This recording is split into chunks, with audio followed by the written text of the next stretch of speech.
কিছুটা বৈচিত্র্যপূর্ণ প্রতিভার অধিকারী হলেও মাকিদ হায়দার কাব্য রচনার ক্ষেত্রেই সর্বাধিক কৃতিত্বের পরিচয় দিয়েছেন।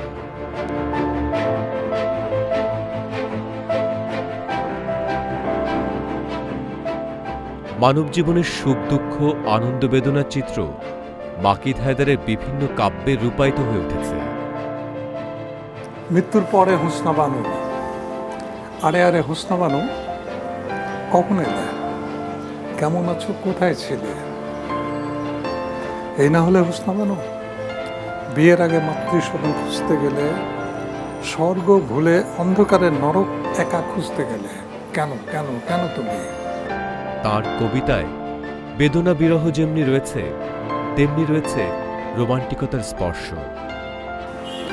শোনো শোনো হুসনা বানু, ছেলেগুলোর বেমার ভারী, কালো মেয়ের মর্যাদার কেই বা দেবে, হাপিত্যের সুন্দরীরা মুখের উপর ঝাঁটার বাড়ি। হুসনা বানু, রাগ করো না, রাগ করো না। মাকিদ হায়দার আধুনিক রূপকলা ও আঙ্গিকে অজস্র জীবন ঘনিষ্ঠ কবিতার রূপ দিয়েছেন। বহু বিচিত্র বিষয়ে তাঁর কবিতায় উপজীব্য।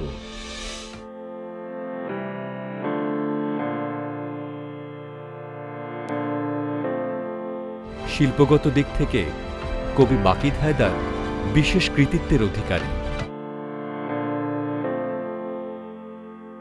কাজের স্বীকৃতি হিসেবে কবি মাকিদ হায়দার পেয়েছেন দেশ বিদেশের বহু পুরস্কার। আজ আমাদের শিল্পবাড়ির অতিথি কবি মাকিদ হায়দার।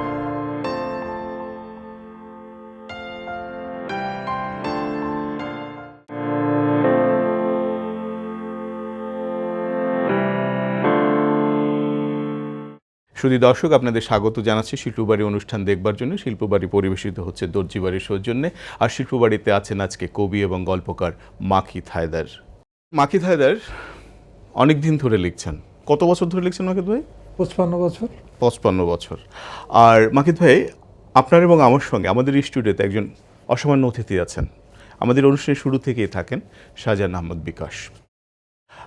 বিকাশ ভাই আমাদের সঙ্গে শুরু থেকে আছেন এবং তিনি, আপনি এবং আমি যখন কথা বলবো, তার হাত দিয়ে অসাধারণ দক্ষতায় আপনার ছবি আঁকবেন। এবং তিনি ইউডা বিশ্ববিদ্যালয় চারুকলা বিভাগের চেয়ারম্যান এবং ছাত্রছাত্রীদের কাছেও এক জনপ্রিয় শিক্ষক। কবি মাকিদ হায়দার আমি সবাই যে আপনাকে চেনে এবং জানে, কিন্তু আজকে আমরা শুরু করবো একটু অন্যভাবে। আপনার যে গল্প আছে, আপনি গল্প লিখতেন এক সময়, আপনার গল্প দিয়ে আমরা শুরু করব। আপনার একটা গল্পের বই আছে, 6টা গল্প। প্রথম গল্পটা হচ্ছে চেয়ার। চেয়ার তো একটি সাম্রাজ্যবাদের প্রতীক, সাম্রাজ্যের প্রতীক। আপনি নিজেও চেয়ার, এখন এখানে বসেন একটা চেয়ারে, বিসিকে যখন চাকরি করতেন তখন একটা চেয়ার নিয়ে বসেছিলেন। এবং আপনি এই চেয়ারের যে সাম্রাজ্যবাদ, চেয়ারের যে ক্ষমতা, চেয়ারের যে কত রূপান্তর এবং রূপ, এটা আপনি এইভাবে একটা গল্প লেখা যায়। আমার ধারণা আপনি কোনো বাস্তব অভিজ্ঞতা থেকে লিখেছেন। এটাকে আপনার চেয়ার থেকে আপনি গল্প লিখেছেন, নাকি অন্য কোনো চেয়ার দেখে গল্প লিখেছেন? এটা আমি 73-তে আমি যে প্রাইভেট ফার্মে চাকরি করতাম, সেই প্রাইভেট ফার্মে স্টেডিয়ামের দোতলা, ট্রপিক্যাল বিল্ডার্স ওইটার নাম। ওটার মালিক ছিলেন একজন আর্কিটেক্ট, আবুল মনসুর সাহেব। আমি বসে আছি, বৃষ্টি পড়ছে, হঠাৎ দেখে মুজাহিদ ভাই ওই দোতলা, স্ট্যান্ডার্ড পাবলিশার্স ছিল ওইখানে, আর প্রভিন্সিয়াল দোতলায় ছিল, অনেকগুলো বইয়ের দোকান ছিল দোতলায়, আর নিচে ছিল হচ্ছে প্যাপিরাস। 3টে বইয়ের দোকান ছিল। ফজল শাহাবুদ্দিন ভাই বই কিনত, জিয়া ভাই বই কিনতেন। স্ট্যান্ডার্ড পাবলিশার্স থেকে আমি একটা বই কিনেছিলাম, ম্যাক্সিম গোর্কির মা, 1 টাকা 12 আনা। আর একটা বই হচ্ছে আমার ছেলেবেলা, 1.5 টাকা। আর একটা বই হচ্ছে আমার যৌবন, 1 টাকা 25 পয়সা। আরেকটা ছিল আমার পাঠশালা। আমার পাঠশালা। এই 4-5টা বই তখন ফ্রি দিত অলমোস্ট। আর রুহুল আমিন সাহেব ছিলেন হচ্ছে ওটার মালিক, স্ট্যান্ডার্ড পাবলিশার্সের মালিক। ওনার হয়তো বলা ছিল ছাত্রদের জন্য কম নেবা, যাই হোক। তা ওখান থেকে বইটা কিনে নিয়ে আমি আমার অফিসের গেটের সামনে গেছি, তখন দেখি মুজাহিদ ভাই। তো উনি যাচ্ছেন, বললো আরে তুমি এই ফার্মে চাকরি করবে? হ্যাঁ। তো ওনাকে নিয়ে বসালাম। তা ওনাকে যে চেয়ারটা বসাইছে, সে চেয়ারটা নড়বড়ে। আচ্ছা। আর আমার চেয়ারটাও নড়বড়ে। আচ্ছা। গল্প সল্প বলে তুমি অফিসে এসো, কবিতা নিয়ে আসো।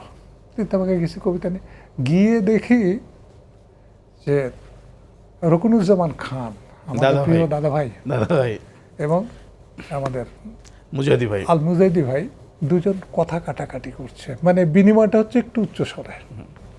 তা আমি ঢুকে বললাম, তখন দাদাভাই বললেন যে ঠিক আছে আপনি যা পারেন করেন। এইটাই লাস্টের ভেতরে আরও অনেক কথা আছে, এত কথা বলা ঠিক হবে না। তো বলল আচ্ছা ঠিক আছে। বসলাম, বসার পরে আজকের যে ইত্তেফাকের রমরমা তখন তার এটা ছিল না। না, তখন ওইখানে বসলাম, বসার পরে আলমুজাহিদ সাহেব আমাকে বলে যে তুমি লেখাটাকে আনছো, মানে হ্যাঁ একটু একটু রাগ হয়ে গেছে। আমি বললাম যে আচ্ছা একটা কবিতা, আচ্ছা দাও। আমার মাথায় তখনই ঢুকলো যে হঠাৎ মানে দুজনে এরকম কি করলো। তা মুজাহিদ ভাইকে উঠার সময় বললাম কি হয়েছে, কয় দেখা আমাকে ভাঙা আমার উনি তুই কয় দেখ ভাঙা চেয়ারটা আমারে দিচ্ছে। আমি আচ্ছা পেয়েছি। তখনই অফিসে এসে, আর তখন তো টাইপরাইটারের ব্যাপার, আর আমি এখনো হাতে লিখি, তখন হাতেই লিখতাম। এটা ৭৪ সালের গল্প আপনার? হ্যাঁ, শেষ মানে ৭৩-এর শেষের দিকে কিন্তু ঘটনাটা ঘটলো। ৭৪-এর জুনে বোধহয় বা এপ্রিলে এটা ইত্তেফাকে বের হয়ে গেল। বিপরীতে অন্য কেউ, হ্যাঁ এই যে গল্পটা, রাজীব হ্যাঁ অধ্যাপক, আপনি একটু অসাধারণভাবে, তখন তো পরাবাস্তবতাটা আমাদের গল্প সাহিত্যে ঠিক তীব্রভাবে ছিল না, কিন্তু আপনার গল্পের মধ্যে কিন্তু অসম্ভব রকম আমরা যে পরাবাস্তবতার কথা বলি, অতিবাস্তবতার কথা বলি, কিংবা সেইটা কিন্তু খুব তীব্রভাবে নিয়ে আসছে। রাজীবের বিরুদ্ধে মিছিল হচ্ছে, আবার রাজীব সেই মিছিলে অংশ নিয়েছে, অধ্যাপক রাজীব, এবং সে কেন হচ্ছে যে সে একটি পুরনো আয়না ভেঙে ফেলেছে। একটু বিস্ময়কর গল্প। এই যে থিমটা কিভাবে আপনার মাথায় আসলো? এবং তখন কিন্তু স্বাধীনতা উত্তরকাল, রাজনীতি কিন্তু একটু ভয়ঙ্কর ব্যাপার। আপনি কি এটার মধ্যে রাজনীতির কোনো গন্ধ পেয়েছে কিনা এই তো ব্যাপার। তো গন্ধটা হচ্ছে 1971 সালে মুক্তিযুদ্ধের সময় আমাদের পাড়ার যারা মুক্তিযুদ্ধের বিপক্ষে ছিলেন, যেমন মৌলানা আব্দুস সোবহান আমাদের পাড়াল, ওদিকে হচ্ছে নেজামে ইসলামের মোহাম্মদ ইসাক, যাকে পাকিস্তান সরকার, মালেক সরকার শিক্ষামন্ত্রী বানিয়েছিলেন 1971 সালে। এনারা কি করলেন?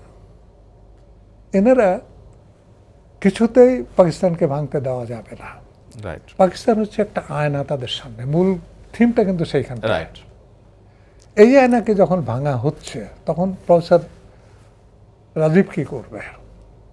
সে তো ওই বোধের মানুষ, অবশ্যই ভাঙার মানুষ আসলে সে তো ভাঙতে চায়, সে ভাঙতে চায়, নতুন আরেকটা আয়না তৈরি করতে চায়, আরেকটা আয়না করতে চায়। এখন আয়না কি? আয়না হচ্ছে নিজের প্রতিবিম্ব দেখার জন্য দেখাচ্ছে। এবং মজার ব্যাপার হচ্ছে ওর বাবা আসে, বারবার চলে আসে, বারবার চলে আসে। কারণ আসার প্রধান কারণটাই হচ্ছে যে মানুষ কখনো তার অতীত থেকে ফিরতে পারে না, মুক্ত নয়। আপনি তো দাঁড়িয়ে আছেন আপনার অতীতের উপর। হ্যাঁ, অতীতকে নিয়ে তো আমরা এগুচ্ছি। এখন আমি, তুমি, শাহজাহান, XYZ যারা আছি, তারা, রবীন্দ্রনাথ বলেছে অতীত ছাড়া তো সামনে যাওয়া যাবে না। নিশ্চয়ই না। ঈশ্বরচন্দ্র গুপ্ত একই কথা বলেছেন, অতীত তুমি কাজ করো গোপনে গোপনে। বুঝলেন? এই যে গোপনটা হচ্ছে আমার মাথায় 71-এ যেসব দৃশ্য বলি আমি নিজে চোখে দেখেছি, এটা বলা যাবে না। আপনার গল্পের মধ্যে সত্যিকার অর্থে আমি খুব মুগ্ধ হলাম। মজার ব্যাপার হচ্ছে যে অনুষ্ঠানটা করতে এসে অনেকের গল্প, অনেকের লেখা আমাকে পড়তে হচ্ছে, এবং পড়ার ভেতর দিয়ে আমি খুব অবাক হয়ে যাই যে এটা অসাধারণ লেখা। যেমন ধরেন আপনার ঈগলের ডানা, এই গল্পটার ভেতরে আপনি অসম্ভব রকম একটা পরাবাস্তবতা ঢুকিয়েছেন। কিন্তু আমার এখন মনে হচ্ছে, প্রশ্ন করছে বা করব আপনাকে, যে কেন আপনি গল্প লিখলেন না আরো বেশি করে? কেন থেমে গেলেন? কেন শুধু কবিতার মধ্যে? হ্যাঁ, আপনার কবিতার মধ্যেও গল্প আছে, সেটাও ভিন্ন প্রসঙ্গ, কিন্তু প্রশ্ন হচ্ছে যে আপনি গল্পের মধ্যে থাকলেন না কেন 6টা গল্প নিয়ে একটা, হ্যাঁ ঠিক আছে 71 সালে আপনার গল্প হারিয়ে গেছে, কিন্তু পরের যে জীবন, পরের যে লেখালেখির জীবন, আমি 2-1টা জায়গায় আপনার গল্প এই সংখ্যা দেখেছি, কিন্তু ঠিক ওই অর্থে সিরিয়াসলি আমি পড়িনি। কিন্তু এখন মনে হচ্ছে যে আপনি গল্পকার হলেও বা কথাসাহিত্যিক হলেও অনেক দূর যেতে পারতেন। এখানে হলো কি, নাকি রশিদ ভাই আপনাকে কোনো হুমকি টুমকি দিয়েছে যে ভাই তুমি কবিতা লেখো? আমাকে বরং জিয়া ভাই বলেছিলেন যে তুই ছড়া লিখিস না, ছড়া লিখলে কিন্তু তুই ছড়াকার হয়ে যাবে, কবি হতে পারবি না। এখন অগ্রজ জিয়াদা যখন বলেছে, তখন থেকে আমি ছড়া লেখা কমাই দিলাম, আর গল্প লিখলাম না বিশেষ কয়েকটি কারণে। কি কারণ? কারণটা হচ্ছে যে আমাদের বিচিত্রা, সাদত চৌধুরীর বিচিত্রা, মানে 1 মাস 2 মাস অন্তর অন্তর আমার গল্প ছাপা শুরু হয়ে গেল, প্রচুর গল্প আছে। কিছু লোক, আমাদের বন্ধু বান্ধবরা, সাদত ভাইকে গিয়ে বললো ওর গল্প এত ছাপা হয় কি জন্যে। সাদত ভাই বললো তো আমি জানি না, এটা শেখ আব্দুর রহমান জানেন। আচ্ছা, ঠিক আছে, এটা বোধহয় 73-4-5 দিককার ঘটনা। অফিসে ফোন করেছে এটা শেখ ভাই, রহমান ভাই, এই শেখ আব্দুর রহমান। হ্যাঁ তুমি একটু আসো তো। তা গেছি, তা আমি বোধহয় গল্পটার প্রসঙ্গে কোনো কথা বলবেন। তা বলে গল্পটা লিখছো, কিন্তু এটা সাদত তো বলছে বেশি বড় হয়ে গেছে, গল্পটাকে ছোট করে দাও। তা আমি বললাম আপনি কাটেন, আমার কাটার উপায় নেই। আর তখন তো আমার হাতের লেখা, এখনো হাতেই লিখি আমি, যাই হোক। আচ্ছা ঠিক আছে। তা বলে তোমাকে বসাইছি। ইন দি মিন টাইম ওনাদের যে ক্যামেরাম্যান ছিল মাঝি, আলমাঝি, শামসুল ইসলাম আলমাজি, হ্যাঁ মাঝিকে ডাকলেন, ডেকে বললেন যে ওর একটা ছবি তোলো। হ্যাঁ ওর তখন ছবি সহ ছবি, গল্পকারের ছবি সহ গল্প ছাপা হতো। আচ্ছা, তা আমি দেখলাম যে তার মানে আমি সিগন্যাল পেয়ে গেলাম যে গল্পটার সঙ্গে ছবিটা যাবে। একটু পরে দেখি হুমায়ুন আহমেদ সাহেব এসছেন। হুমায়ুন আহমেদ লাজুক 2-4টে কথা বলে। তা আমি কিন্তু হুমায়ুন আহমেদের চিনতাম না, শুধু তার বইটা পড়েছিলাম। তা যাই হোক, তখন ওই শেখ আব্দুর রহমান সাহেব পরিচয় করিয়ে দিলেন, এর নামেই এর নামে। তা হুমায়ুন সাহেব আমাকে বললেন যে আপনি গল্প লেখেন। তখন কিন্তু হুমায়ুন আহমেদ হন নাই। না না, সে তো অনেক কাল আগের কথা। উনি তো 80-র দশকে বলে যে বিকশিত আপনার হলেন। 2-1টা গল্প পড়েছি, ভালোই। তারপর থেকে হুমায়ুনের সঙ্গে একটা ব্যক্তিগত সম্পর্ক হয়ে গেল। গল্প লেখা, আমি যে গল্প লিখি না তা না, কিন্তু সেই অর্থে যে ফিলোসফিটা যে আমি দিতে চাই বা বলতে চাই, সে ফরম্যাটটাকে আজকালকার কোনো সম্পাদক সেটা নেবে না, নেয় না। না, আমার এটা মনে হয় না মাকিব ভাই। আজকাল সম্পাদকরা অনেক বেশি সাহসী এবং তারা চায়, যেহেতু আমি নিজে একটু গল্পের সঙ্গে জড়িত। না না না, ঠিক এটা আছে। চায়। আপনি, আমার মনে হয় আপনি গল্পের সঙ্গে থাকলে কবি হিসেবে আপনার সারা বাংলাদেশের বাংলা ভাষার মানুষেরা চেনে, সেটা ঠিক আছে, কিন্তু গল্পও যদি আপনি লিখতেন, আমার মনে হচ্ছে যে আপনি আরেকটা জায়গা, আপনার আরেকটা অভিধা আপনি ধারণ করতে পারতেন। না, সেটা আমি তোমার সঙ্গে দ্বিমত পোষণ করব না, বুঝলা। পোষণ না করার কারণটা হচ্ছে যে একজন গল্পকার, যেমন তুমি বলছিলে, আরেকটা গল্প লিখছিলাম হার, সেটা বেরিয়েছিল সমকালে, সিকান্দার আবু জাফর সম্পাদিত সমকালে। হারটা হচ্ছে কি? আচ্ছা, আমি এইখানে আপনার আরেকটি গল্প যে পড়লাম, সেটা হচ্ছে সমাপ্তি অন্যরকম। এই যে গল্পটা, এই গল্পটা হচ্ছে যে আপনার গ্রামীণ একজন বর্গাদার, বর্গা চাষী, তার জীবনের গল্প। এর মধ্যে শহর আছে। সেই সময় 74 সাল 75 সাল একটা ছেলে ঢাকা বিশ্ববিদ্যালয়ে পড়ে, তার সঙ্গে গ্রামের সেই কৃষকের ছেলে বেড়াতে আসছে, দেখতে এসছে ঢাকা। তখন পত্রমিতালি হতো, রোকেয়া হলের সামনে গিয়ে দাঁড়িয়ে থাকতো। একটা অদ্ভুত আবহাওয়া আছে এবং খুব একটা স্পর্শকাতর গদ্য আপনার। ওইখানে যখন ওই ছেলে গ্রামে ফিরে যায়, তখন তার বর্গা চাষি পিতা যখন জিজ্ঞেস করে যে ঢাকা শহরে কি আমাদের মতো বর্গা চাষ করে না কেউ? একটি বিস্ময়কর বাক্য, কারণ সে তো কৃষকের কনসেপ্ট থেকে কথাটা বলছে। ঢাকা শহরে কি হয় এবং শেষটা কিভাবে করলেন? শেষটা করলেন এইভাবে যে এই বিয়েটা, ওর সমস্ত কিছু নিয়ে যাচ্ছে, ওর বাড়ির সামনে যে 1.5 বিঘা জায়গা আছে, সেই জায়গাটা বিক্রি করে কৃষকের কন্যার বিয়ে দিতে হচ্ছে এবং সব কিছু এটা নিয়ে যাচ্ছে। আবার আর এক হাজি কাদের সবরা গ্রাস করে ফেলতেছে। না, এখন এই সমাজে কি হয়েছে? তাই তো হচ্ছে। ওই আমি এটা চিন্তা করেছি, ধরা যাক যে তোমার 40 বছর আগে, হ্যাঁ বুঝলা, 40 বছর পরেও কিন্তু তুমি একই দেখছো। একই দেখছি। তার মানে কি, আপনি তো গল্পকার হিসেবে সার্থক, বুঝলা, আপনি সফল, কিন্তু আপনি লিখলেন না কেন? গল্প আরো লিখলেন না কেন? আমি থাকলেন না কেন? না না না, গল্পে আমি থাকিনি, মানে এক ধরনের একটা অভিমানও বলা যেতে পারে। আচ্ছা, শিল্পের সঙ্গে আপনি কেন অভিমান করবেন? না, এখন তো সেটা বুঝি, কিন্তু কবিদের অভিমান সবচেয়ে বেশি, এটা তোমাকে মনে রাখতে না, হবে। সবই কবি কেন, লেখকদের, একটা লেখক শিল্পী সবার একটা অভিমান থাকে। একটা অভিমান সবসময় কাজ করে। কাজ করার প্রধান কারণ আছে অনেকগুলো, যে তোমার সামনে তোমার চেয়ে লেস কোয়ালিটির যদি কোনো গল্প ছাপা হয় একাধিকবার, তাহলে তুমি মনি হায়দার, আমি মাকিদ হায়দার, অন্তপক্ষে ওই জায়গায় নতি স্বীকার করতে রাজি না। ওই হার গল্পটার কথা বলছিলাম, জিলাম, এটা সমকালে ছাপা হয়েছিল। সিকান্দার আবু জাফর তখন জীবিত, আর ওই উদয়ন চৌধুরী, হ্যাঁ, ইসমাইল মোহাম্মদ নামে ছবি পরিচালনা করতেন। তা ওনারা দুজন গল্প করছে, আমি গেছি, ন্যাচারালি চেনেন না। তা আমি যখন বললাম যে আমার নাম এই, জাহুর ভাই বললেন যে ও আচ্ছা, তুমি জিয়া হায়দারের ছোট ভাই? আমি জি, বসো। উদয়ন ভাই রুমে নিয়ে বসালো পেছনের দিকে। বসে চা খাওয়ার পরে তো উদান ভাই বললেন যে তুমি কী জন্য এসছো, তা আমি বললাম ভাই একটা গল্প নিয়ে আসছি। আর তখনকার টাইপ তো কী টাইপ এটা বুঝতে পারছো। যাই হোক, তা দেওয়ার পরে বললাম আমি গল্পটা পড়ে দেখে। দ্বিতীয় মাসে গল্পটা ছাপলো। গল্পের মূল বিষয় হচ্ছে একটা লোক হাড় কুড়িয়ে বেড়ায়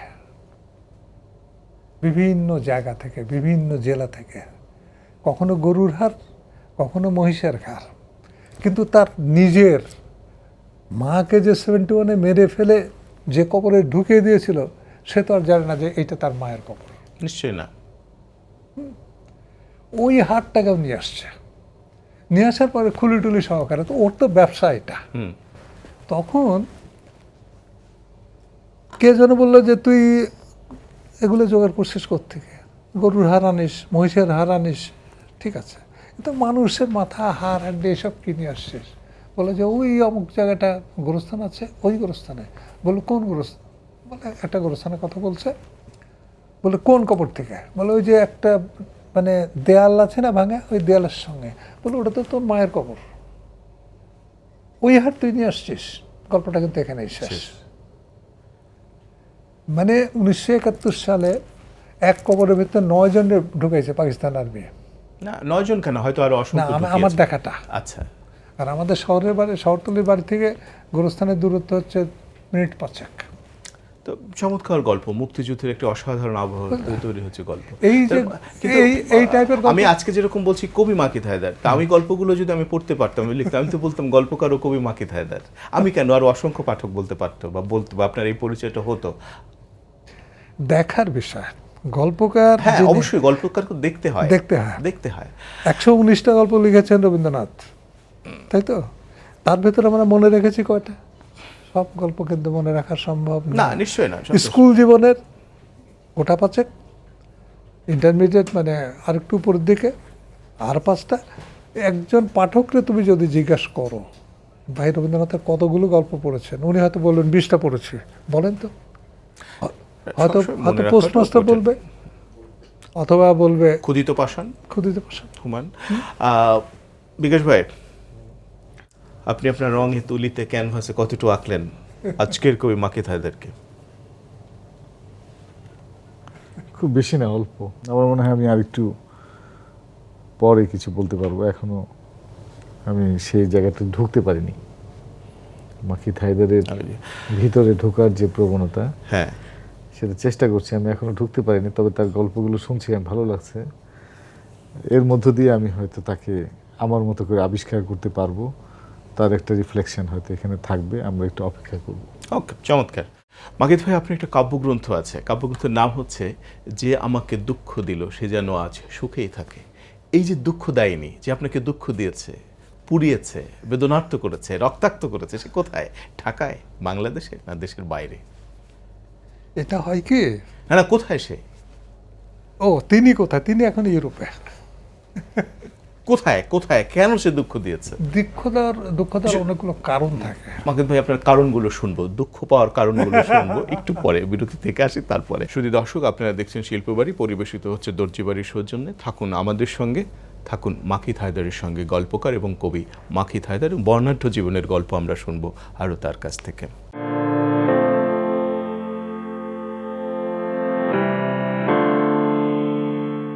শুধু দর্শক, আমাদের সঙ্গে থাকবার জন্য কৃতজ্ঞতা জানাই। আমাদের সঙ্গে আছেন, শিল্পবাড়িতে আছেন কবি এবং গল্পকার মাকিত হায়দার। মাকিত ভাই, আপনার দুঃখ দেয়নি, কে সেই দুঃখ দেয়নি?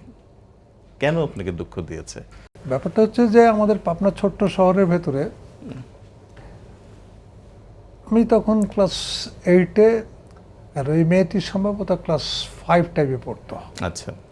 মেয়েটি নাচতো, আহারে, দেখতে সুশ্রী, আচ্ছা, এবং ধনী কন্যা, আহা, সব কিছু মিলিয়ে। যাই হোক, তাকে দেখে হঠাৎ আমার ভালো লেগে গেল। আর ওই বয়সটাই হচ্ছে ভালো লাগার বয়স। এবং তাদের বাড়ির সামনে দিয়ে আমি যখন সাইকেল চালাইতাম ইচ্ছাকৃত, হ্যাঁ নিশ্চয়ই,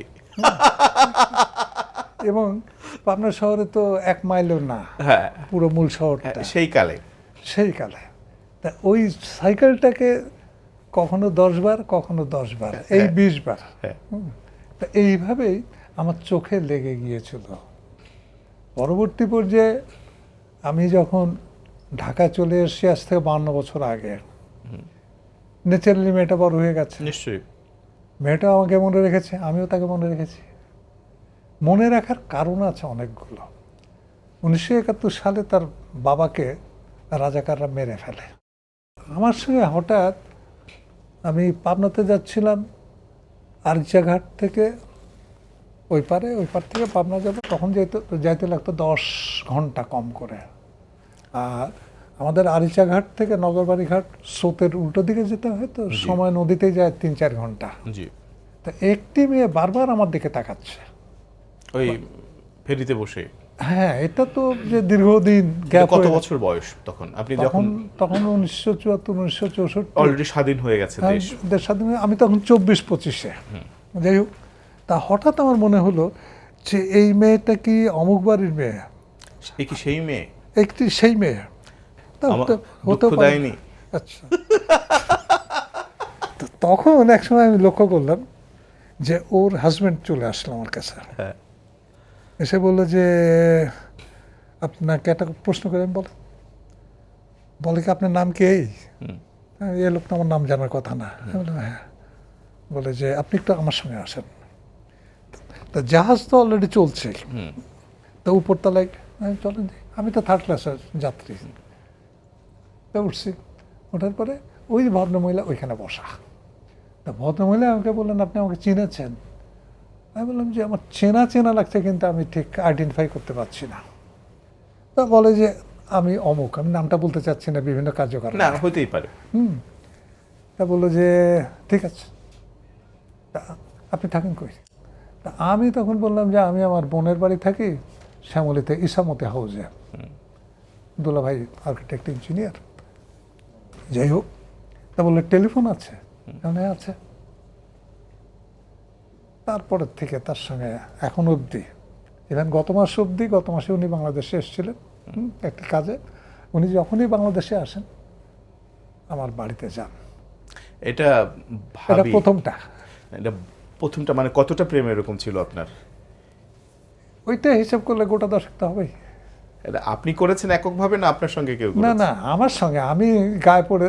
তখনকার দিনের সিস্টেমটা কি ছিল, একজনের সঙ্গে আরেকজন কথা বলতে গেলে কম করে 3 হাত দূরে থেকে কথা বলতে হতো। নারী পুরুষ? জি।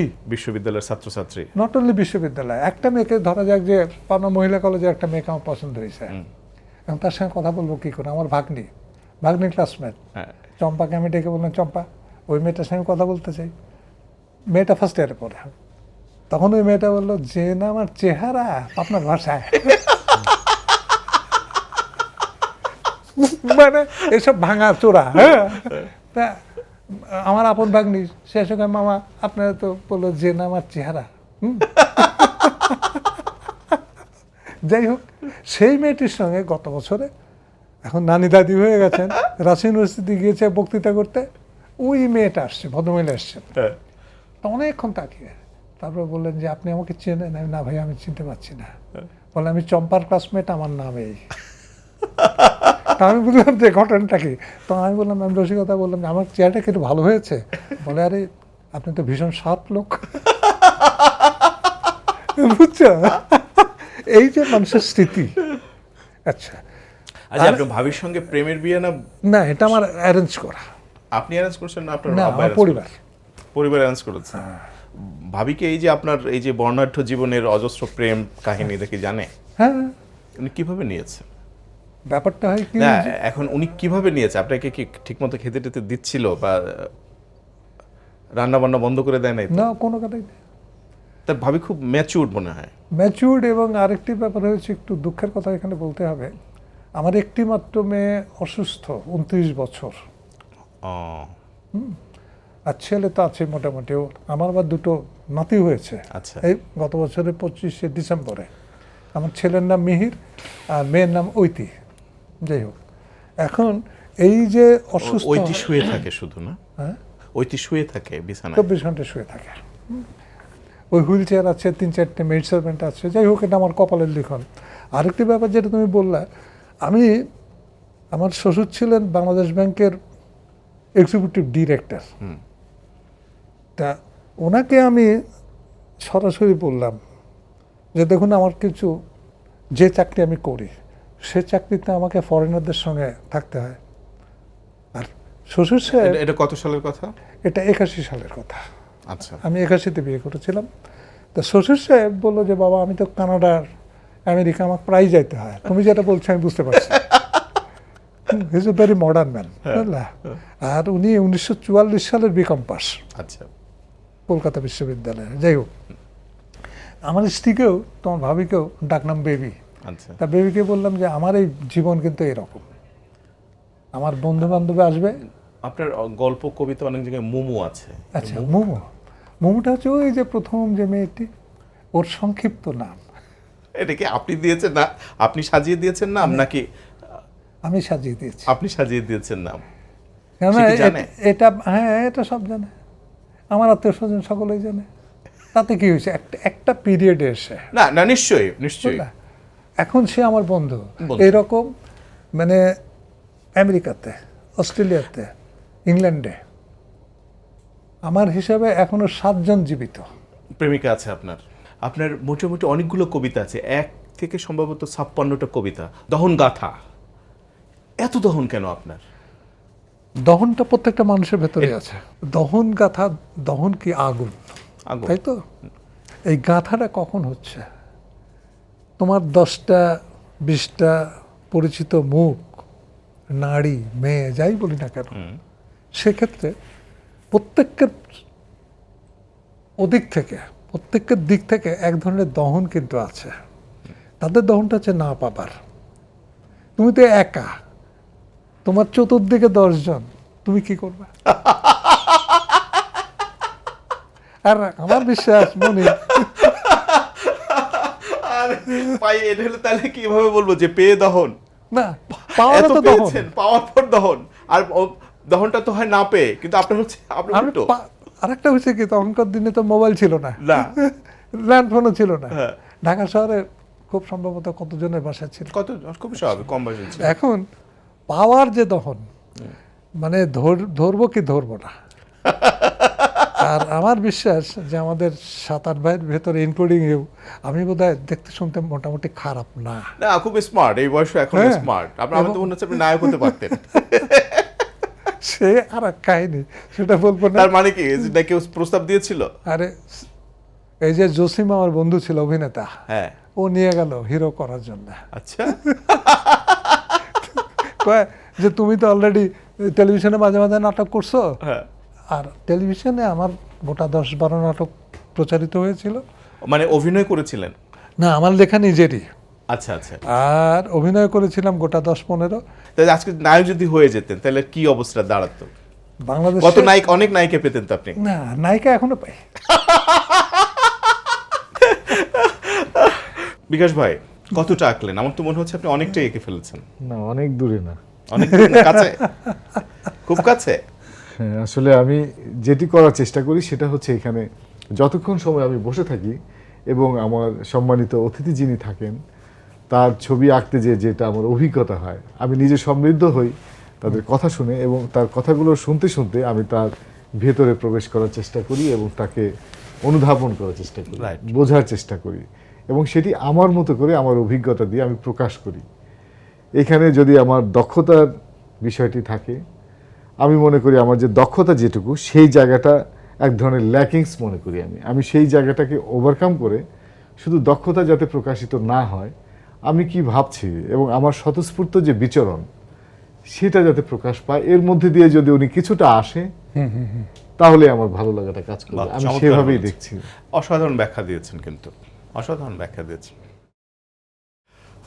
মাকিত ভাই, আপনার একটা কাব্যগ্রন্থের নামে আছে প্রিয় রোকন আলী।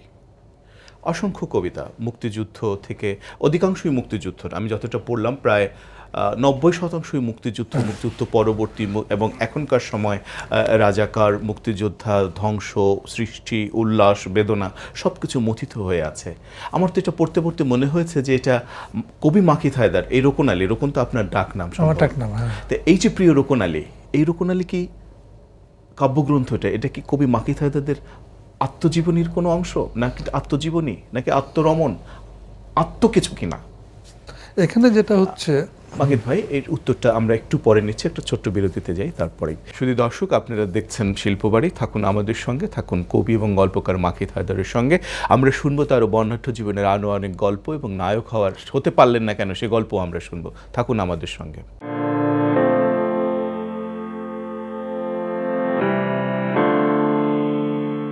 শুধু দর্শক, আমাদের সঙ্গে থাকবার জন্য, শিল্পবাড়িতে থাকবার জন্য এবং মাকিদ হায়দারের সঙ্গে থাকবার জন্য কৃতজ্ঞতা জানাই। মাকিদ ভাই, আপনার রোকন আলী এবং আত্মপীড়ন, আত্মজীবনী কিনা একটু জানতে চাইছি। রোকন আলীর ভেতর দিয়ে এটা কি মাকিদ হায়দার উদ্ভাসিত হয়েছে? এইখানে 1971 সালে আমাকে ফিরে যেতে হবে। হ্যাঁ, নিশ্চয়ই। জুলাই মাস, প্রচণ্ড বৃষ্টি হচ্ছে, আবার থেমে থেমে হচ্ছে। তৎকালীন আপনার যে ডিসি ফুড ছিলেন, জি। ওর ছেলে রুনু, সে আমার সহপাঠী ছিল। ও পড়তো কোন বুয়েট, ক্লাসে পড়তেন আপনারা তখন? ও তখন বুয়েটে পড়তো, আপনি? আমি তখন লেখাপড়া শেষ। ও আচ্ছা। আচ্ছা, তা রুনু আমার একদিন এসে বলল যে আব্বা তোরে ডেকেছে, আব্বা? মানে রুনুর ফাদার। হুম। আচ্ছা, এইখানে আরেকটু ভূমিকা দিতে হবে যে 1971 সালে কেন মুক্তিযুদ্ধে যেতে পারলাম না। পুরো বাড়িটা পুড়ায় দিল, ধানের গোলা পুড়ায় দিল, আশেপাশে যা ছিল অনেক লোকরে মেরে ফেললো, এবং নগদ টাকা যা ছিল সব পুড়ে গেল। ঠিক আছে, জিয়া হায়দার ভাই তখন আমাকে বললেন যে এখন তো আর কিছু করার নাই, কি করা যায়। আমাদের এক নানা ছিলেন পাবনা মিউনিসিপ্যালিটিতে চাকরি করতেন, ওনার ডাইরেক্ট বস ছিল পাকিস্তানের পাবনা উইংয়ের গোয়েন্দা বিভাগের প্রধান ক্যাপ্টেন জায়েদি। উনি মিউনিসিপ্যালিটির চেয়ারম্যানও হয়েছিলেন। তা ওনাকে গিয়ে ধরা হলো যে হিন্দুরা যেসব রেশন সব ফেলে চলে গেছে তার একটা রোকনকে দেওয়া হোক। তা শহরের ভেতরে কালাচাঁদ পাড়ায় মিস্টার মণি বসাকের বসায় আমি উঠলাম মে মাসে। এদিক তখন আমাদের বাড়িতে খাদ্যাভাব। আর আমার যে মামা মুক্তিযোদ্ধা দানেশ মণ্ডল, উনি 500 টাকা দিলেন। আর ওই দানেশ মণ্ডলকে ধরে নিয়ে ক্যাপ্টেন জায়দি মোটা ছিল, মানে পেটটাকে, যাই হোক, পরে ফাইনালি গুলি করে মেরে নদীতে ফেলে দিয়েছিল। অনেক পরে পাওয়া গিয়েছিল ওনার লাশ। রেশন সব করা শুরু করলাম। জিয়া ভাই হচ্ছে ম্যানেজার, একটা ইউনিভার্সিটি টিচার, সে হচ্ছে ম্যানেজার, লুঙ্গি পরে, মানে কোনো রকম করে জীবনযাপন, বেঁচে থাকাটা লড়াই, বেঁচে থাকার লড়াই। আচ্ছা, দাউদ সে salesman, Zahid salesman, Abid salesman, মানে একজন ঘর ঝাড় দিচ্ছে, একজন ওই দাঁড়িপাল্লা ঠিক করতে, মাপও বুঝি না, মাপ কারে কয়। এবং প্রথমে 1 মাসে লস হয়ে গেল। আচ্ছা, নাজমুল হোসেন খান আপনার ডিসি হয়ে গেলেন 1971 সালে। তার আগে ছিল হচ্ছে কাদের সাহেব, কাদের সাহেব সিএসপি, উনি চলে গেলেন, উনি যুদ্ধে চলে গেলেন। যুদ্ধে চলে গেলেন। উনি তো লড়াই করেছেন পাকিস্তানের আর্মির অকুপেশনের বিরুদ্ধে, অনেক লড়াই করেছেন। আচ্ছা, যাই হোক, নুরুল কাদের খান। নুরুল কাদের খান, উনি তো পরবর্তীতে আর খান শব্দটি ঘৃণার জন্য ব্যবহার করেন, শুধু নুরুল কাদের। তা নুরুল কাদের খান সাহেব উনি গেলেন, যাওয়ার পরে যাই হোক ওই রেশন শপটা এই আমার বন্ধুর ফাদার উনি দিয়ে দিলেন। দিয়ে বললো যে দেখো তোমাদের টাকা পয়সা নেই, তা এমনিতে ফ্রি, সরকারি মাল তো ফ্রি দেওয়া যাবে না। তা আমি যা বললাম যে খালু যান, কিছু টাকা দিলে হবে। বলে তোমরা লেখাপড়া জানা ছেলে, এইসব মাপ বুঝবা, চুরি বুঝবা। উনি খুব স্ট্রেট কাট কথাবার্তা বলতেন। তাই বললাম যে না। কয় যে তোমার বড় ভাই আছে, কি নাম? আমি বললাম ও আচ্ছা আচ্ছা, ডাক দাও। তা বড় ভাইকে নিয়ে গেলাম, নিয়ে যা বললো যে ডিসি সাহেব যদি আপনাকে ক্রেডিটে মাল দেয় ওটা কিন্তু লিখে আনতে হবে। তা যথারীতি নাজমুল হোসেন খানের সঙ্গে পরিচয় ছিল। যাই হোক, জিয়া ভাই একটা স্লিপ লিখে নিয়ে আসলো। উনি 500 টাকার ভেতরে 1 ড্রাম সয়াবিন দিল। জীবনে প্রথম দিন সয়াবিন দেখি নেই। আচ্ছা। তারপরে দিল হচ্ছে চিনি, চাউল, গম। বললো আমাকে, ডিসি ফুড বললেন যে তুমি এগুলো বিক্রি করে গভর্নমেন্টের ঘরে 400 না 300 টাকা বাকি আছে, ওটা দিয়ে দেবা। ঠিক আছে। তা এইভাবে রেশন সাফ করা শুরু হলো, এবং রেশনে কিছু চাল নিয়ে পরিবার চালানো শুরু হলো। মা বেঁচে তখন, ভাই বোন এতগুলো। আমরা কি রোকন আলীকে কিভাবে দেখবো? আচ্ছা, রোকন আলী হচ্ছে আমাদের আত্মকথন, আত্মপীড়ন। আত্মপীড়নটা হচ্ছে সেই লোকটা রোকন আলী যে মুক্তিযুদ্ধের বিরুদ্ধে চারণ করেছে।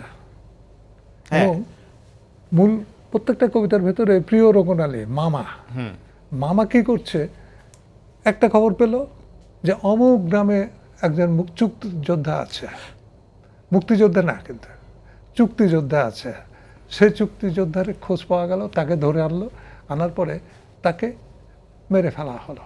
এবং শেষে দেখা যাচ্ছে যে মামা বিশাল ধনী হয়ে গেছে, স্কুল উদ্বোধন করতে গেছে, তার পাঞ্জাবিতে কিন্তু রক্ত লেগে আছে। সেখানে আমি উপস্থিত, তা বললাম মামা আপনার পাঞ্জাবিতে রক্ত কি জন্য? বলে তাই তো। এই যে ব্যাপারটা, এটা যে দেখা, এবং এগুলো সত্য ঘটনা। এই যে আত্মপীড়নের ভেতর দিয়ে নিজেকে প্রকাশ করতে হ্যাঁ চেয়েছেন। হ্যাঁ, আর স্বনামে এই না, আমার ডাকনামে লেখার কারণটা হচ্ছে কেউ যেন আমাকে চ্যালেঞ্জ না করে, যে শাহজাহান আলী কেন ধরা হলো বা মনিহাদারকে কেন ধরা হলো, তাতে হবে কি যে ও চার্জ করে বসতে পারে, আমি সেই সুযোগটা দিতে রাজি না। এই হচ্ছে জীবনের বিভিন্ন অভিজ্ঞতার সঞ্চয় এগুলো। মাকিদ ভাই, আপনার সম্পর্কে, আপনার বন্ধু এই সময়ের একজন অসাধারণ মানুষ, ইংরেজির অধ্যাপক ছিলেন, অভিনয় শিল্পের সঙ্গে দীর্ঘভাবে জড়িয়ে আছেন, কবিতা লেখেন, গল্প লেখেন, উপন্যাস লেখেন, খায়রুল আলম সবুজ তিনিও এসেছিলেন, আপনার সামনে বসেছিলেন। আপনার সম্পর্কে তিনি কি বলছেন সেটা একটু আমরা জেনে আসি।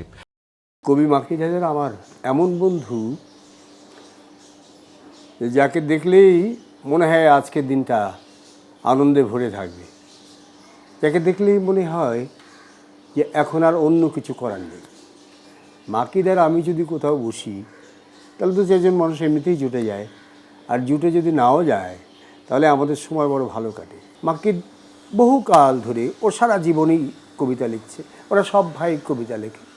মাকিদের একটি জায়গা আছে ভিন্ন, এবং বাংলা সাহিত্যে বিশেষ করে একটি বিশেষ জায়গা তার এতদিনে হয়ে গেছে। মাকিদের কবিতা পড়লেই বোঝা যায় এটা মাকিদের লেখা।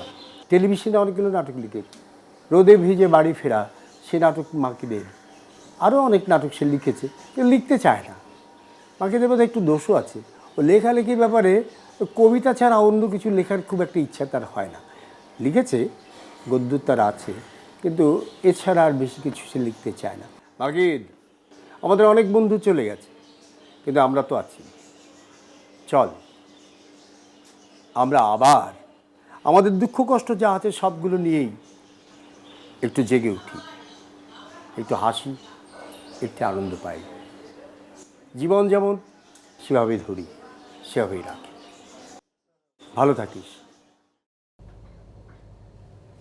কেমন লাগলো? না, ও তো ঠিকই বলেছে।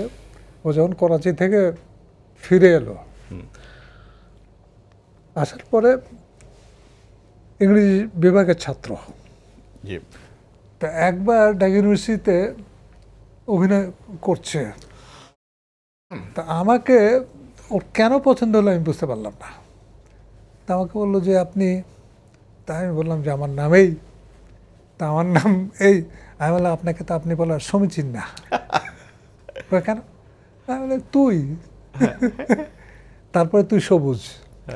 এই যে বিগত ৪৫ বছর এই সম্পর্কটা এখন অবধি আছে। আমাদের অনেক বন্ধু পৃথিবীর মায়া ত্যাগ করেছেন, সুখে দুঃখে ওকে শেয়ার করি, ও আমাকে শেয়ার করে। এটা তো মানে এটা তো ভাষায় বোঝানোর ব্যাপার না, অনুভূতির ব্যাপার। অনুভূতির ব্যাপার। তোমাকে মনে রাখতে হবে যে সবুজ আর আমি যত রাত্রি যাপন করেছি নিদ্রাবিহীন, এটা তোমরা বোধহয় এই কালের কোনো ছেলেরা করে না।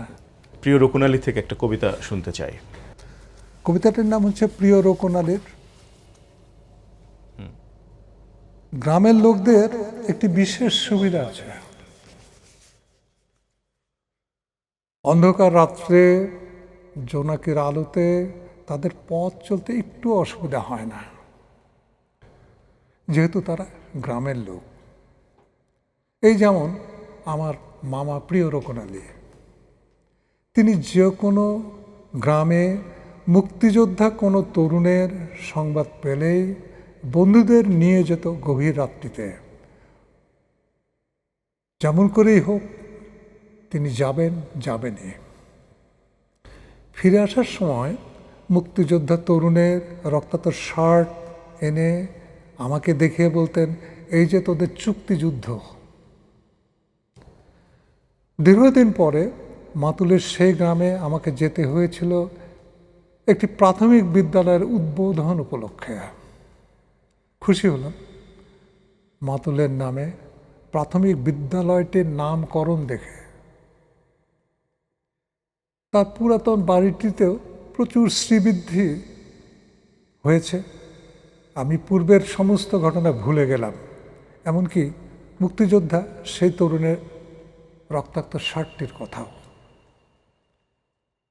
একসময় বালক বালিকারা যখন সোনার বাংলা তোমায় আমি ভালোবাসি বলে জাতীয় পতাকা উপরের দিকে তুলতে লাগলো, তখন হঠাৎ অনুভব করলাম হাজার হাজার রক্তের ফোঁটা যেন বৃষ্টির মতো ঝরে পড়তে লাগলো আমারই সাদা পাঞ্জাবির উপরে।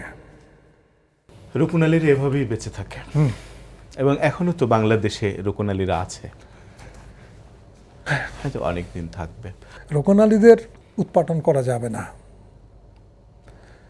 1975 সালের 15 আগস্টের জাতির জনকের মৃত্যুর পরে এটা আমি যতখানি অনুভব করেছি, যতখানি দেখেছি আমার ভেতর থেকে, এই দেশটাকে কিভাবে পিছিয়ে দেওয়া যায়। আজকের মাননীয় প্রধানমন্ত্রী অনেক চেষ্টা করেছেন, না করছেন। নিশ্চয়ই করছেন আমাদের মুক্তিযুদ্ধের বাংলাদেশ ফিরিয়ে আনার জন্য অনেক চেষ্টা করছেন। আচ্ছা, এবং শুধু তাই না, আমরা যদি অসমাপ্ত আত্মজীবনী শেখ সাহেবের পড়ে থাকি কিংবা কারাগারের রোজনামটা যদি পড়ে থাকি, তার যে সে মানে জেল জীবনের দুর্বিষহ জীবনযাত্রা আজকের তরুণরা জানবেন না, পড়বেন না, ইচ্ছাকৃতভাবে পড়বেন না। কেন বিভাজনটা এমনভাবে করা হয়েছে, তীব্র এবং ভয়ঙ্কর ভাবে, তাই না? যার ফলে এটা হয়েছে কি, যে একটা জেনারেশন ভাবছে একটা অ্যানাউন্সমেন্টে দেশ স্বাধীন হয়ে গেল। রাইট, বেতারে আমি একটা অ্যানাউন্সমেন্ট দিলাম, দেশটা স্বাধীন হয়ে গেল। এত সস্তা, এত সহজ না। সাজান ভাই, বিকাশ ভাই, একটু আপনার ছবিটা সম্পর্কে সর্বশেষ ব্যাপারটা একটু যদি বলতেন, এবং ছবিটা যদি এখন প্রেজেন্ট করতেন আমাদের, যার জন্য এই ছবি, এই আয়োজন, তাকে। ছবি সম্পর্কে আসলে বলার কিছুই থাকে না, তারপরে আমি যার জন্য এঁকেছি উনি যদি কিছু বলেন সেটা আমার জন্য হয়তো ভালো লাগবে। আর আমি শুধুমাত্র এই সময়টাকে এনজয় করেছি। চমৎকার। এখন এটা ওনার ছবি হয়েছে কিনা জানি না, তবে ওনার যে তারুণ্য সেটা কিন্তু আমি ধরার চেষ্টা করেছিলাম।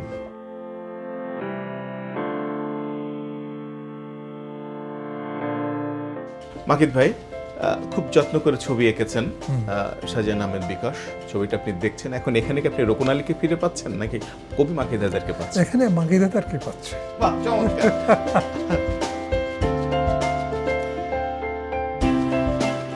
মাকিদ ভাই, আপনি এসছেন, অনেক কথা বললেন, সঙ্গ দিলেন, আপনার কাছ থেকে আমরা সমৃদ্ধ হলাম, আপনাকে কৃতজ্ঞতা জানাই।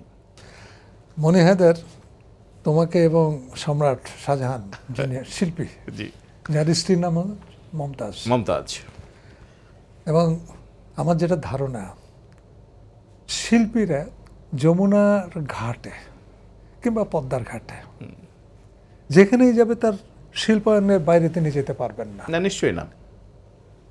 কবি যেখানে যাবেন তার ষষ্ঠ ইন্দ্রিয় দ্বারা সে কিছু ধরবে, নিয়ন্ত্রিত হবে। তাই তো। এখন আজকে গাজী টেলিভিশন আমাকে ডেকেছে, আমি তাদেরকে ধন্যবাদ জানাবো, 1 নম্বর। 2 নম্বর হচ্ছে উপস্থাপক হিসাবে তুমি উত্তীর্ণ আমার ভাষায়, কৃতজ্ঞতা জানাই, আচ্ছা। ধন্যবাদ জানাই। আর সম্রাটকে আমি প্রথম দেখলাম, কেন ওনাদের শিক্ষকরা আমার সব বন্ধু। আচ্ছা, আচ্ছা। সম্রাটের ছবি আমি আগেও দেখেছি, উনি যখন এঁকেছেন এইখানে, হ্যাঁ, আরো অনুষ্ঠান এর আগে আছে। হাইবুল্লাহ সিরাজি এঁকেছেন, আরো কয়েকজনে এঁকেছেন। আমি এই শিল্প বাড়ি অনুষ্ঠানটা খুব সিরিয়াসলি দেখি এবং তোমাকে মাঝে মাঝে ফোন করে জি। বলি যে এই জায়গাটা একটু ভুল হয়েছে, যা ঠিক হয়েছে। এখন শিল্পী কি করবে?